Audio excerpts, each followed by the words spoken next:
Class 12 आपका chapter है पंचशील सिद्धांत, यानी पंचशील के सिद्धांत। पंचशील मिति शिष्टाचार विषय का सिद्धांत, यानी ये पंच इति माने ये पंचशील सिद्धांत शिष्टाचार विषय सिद्धांत यानी सिद्धांत है। तो इति माने ये पंचशील सिद्धांत शिष्टाचार विषयों से संबंधित सिद्धांत हैं।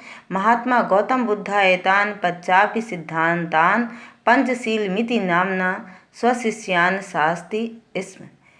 महात्मा गौतम बुद्ध जी ने भी इन पांचों सिद्धांतों को पंचशील के नाम से स्वशिष्य अपने शिष्यों को शास्ति स्म यानी उपदेश देते थे। तो महात्मा गौतम बुद्ध जी इन्हीं 5 सिद्धांतों से पंचशील के नाम से अपने शिष्यों को उपदेश देते थे। अतएव इसलिए ये शब्द आधुना भी आज भी तथैव स्वीकृता उसी प्रकार से स्वीकार किए जाते हैं। इमे सिद्धांता क्रमेण एव सन्ति। इन सिद्धांतों का क्रम ये है। पहला अहिंसा, दूसरा सत्यम सत्य बोलना, हिंसा न करना, अस्तेयम माने चोरी न करना, अप्रमादा आलस्य न करना, ब्रह्मचर्यम ब्रह्मचर्य को धारण करना। अब देखिए, बौद्ध युगे इमे सिद्धांता व्यक्तिक जीवन से अभ्युत्थानाय प्रयुक्ता आसन। बौद्ध युग में ये सिद्धांत व्यक्तिगत जीवन के उन्नति के लिए प्रयोग किए जाते थे। पर मध्य लेकिन आज इमे सिद्धांता ये सिद्धांत राष्ट्राणाम यानी राष्ट्रों के परस्पर मैत्री, आपस में मित्रता और सहयोग के कारण विश्व बंधुत्व के लिए और विश्व शांतिश्च और विश्व शांति के साधनान संति साधन है।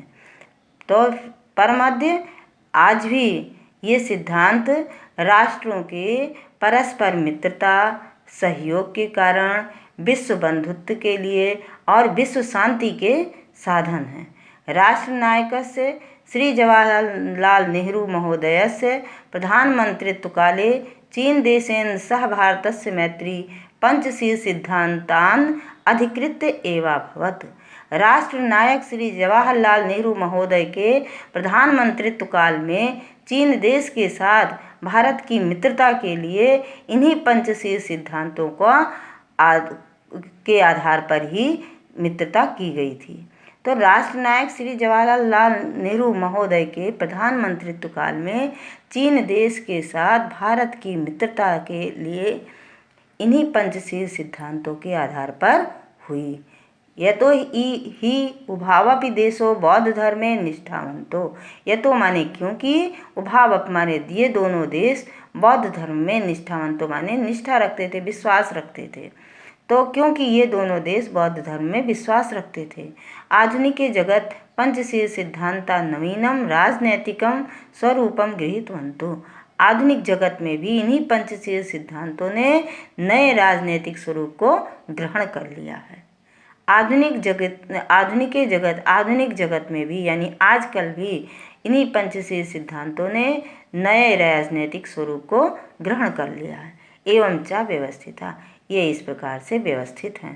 पहला, किमप राष्ट्रम कस्य च अन्यस्य राष्ट्रस्य आंतरिकेषु विषयेषु कीदृशं व्याघातम न करिष्यति। किमपि राष्ट्रम कोई भी राष्ट्र कस्यच अन्य राष्ट्रों के आंतरिक विषयों में किसी भी प्रकार का व्यवधान नहीं करेगा। तो कोई भी राष्ट्र किसी अन्य राष्ट्र के आंतरिक विषयों में किसी भी प्रकार का व्यवधान नहीं करेगा। दूसरा है, प्रत्येक राष्ट्रम परस्परम प्रभुसत्ता प्रादेशिक अखंडता सम्मानयति। प्रत्येक राष्ट्र आपस में प्रत्येक के देश की प्रभुसत्ता और प्रादेशिक अखंडता का सम्मान करेगा। प्रत्येक राष्ट्र आपस में प्रभुसत्ता के और प्रादेशिक अखंडता की सम्मान करेगा। प्रत्येक राष्ट्रम परस्परम समानतां व्यवहरिष्यति। प्रत्येक राष्ट्र आपस में समानता का व्यवहार करेगा। किमपि राष्ट्रम अपरेण न कस्यते माने आक्रमण। कोई भी राष्ट्र अपरेण माने दूसरे राष्ट्र पर आक्रमण नहीं करेगा। किमपि राष्ट्रम अपरेण न कस्यते यानी कोई भी राष्ट्र दूसरे राष्ट्र पर आक्रमण नहीं करेगा। सर्वाण्यपि राष्ट्राणि मिथः स्वाम स्वाम प्रभुसत्तां शांत्या रक्षयन्ति। सभी राष्ट्र अपनी अपनी प्रभुसत्ता की शांति से रक्षा करेंगे। सभी राष्ट्र स्वाम स्वाम अपनी अपनी प्रभुसत्ता की शांति से रक्षा करेंगे। विश्वस्य यानि राष्ट्राणि शान्तिमिच्छन्ति तानि इमान् नियमान् अंगीकृत्य परराष्ट्रे सार्धा स्वमैत्रीभावं दृढ़ं कुर्वन्ति। संसार के जो भी राष्ट्र शांति की इच्छा करते हैं वे इन नियमों को अंगीकृत माने स्वीकार करके परराष्ट्र दूसरे राष्ट्रों के साथ अपनी मित्रता मैत्री भाव मित्रता के भाव को दृढ़ कुर्वन्ति माने मजबूत करते हैं, दृढ़ करते हैं।